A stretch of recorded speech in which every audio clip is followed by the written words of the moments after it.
High, আজকে আমি তোমাদের সাথে সম্পূর্ণ নিরামিষ অনুষ্ঠান বাড়ির স্টাইলে ফুলকপির একটা রেসিপি শেয়ার করব। বাড়িতে যেহেতু পুজো ছিল তাই সকালের ব্রেকফাস্টের মেনুতে লুচি, ফুলকপির তরকারি, পনিরের তরকারি আর মিষ্টি রেখেছিলাম। চলো তাহলে ঝটফট দেখিয়ে নেওয়া যাক আজকের রেসিপি। তো প্রথমেই আমি সবজিটা ভেজে নেব। তার জন্য কড়াইতে সর্ষের তেল গরম করে নুন আর হলুদ দিয়ে আলু আর ফুলকপিটা একে একে ভেজে তুলে রাখবো। আর সবজিগুলো ভাজা হয়ে গেলে এর মধ্যে আমি আরও খানিকটা সর্ষের তেল অ্যাড করব। যেহেতু অনুষ্ঠান বাড়ির মতো বানাচ্ছি আর একটু রিচ করেই বানাচ্ছি তাই তেলটা বেশি দিচ্ছি। তোমরা পছন্দ না করলে কিন্তু এতটা তেল দেওয়ার কোনো দরকার নেই।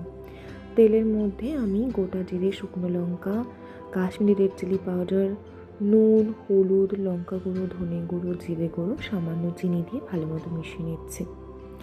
এরপর 2 টেবিল চামচ মতো আদা বাটা দিয়ে দিলাম। মশলাটাকে একটু কষিয়ে নিয়ে টমেটো আর জল দিয়ে ভালো মতো ওটাকে নাড়তে থাকতে হবে।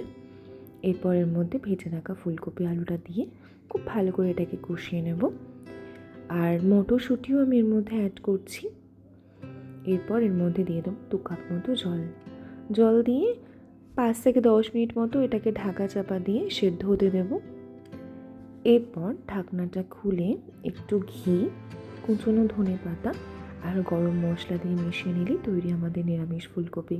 কেমন লাগলো রেসিপিটা অবশ্যই জানিও। বাই।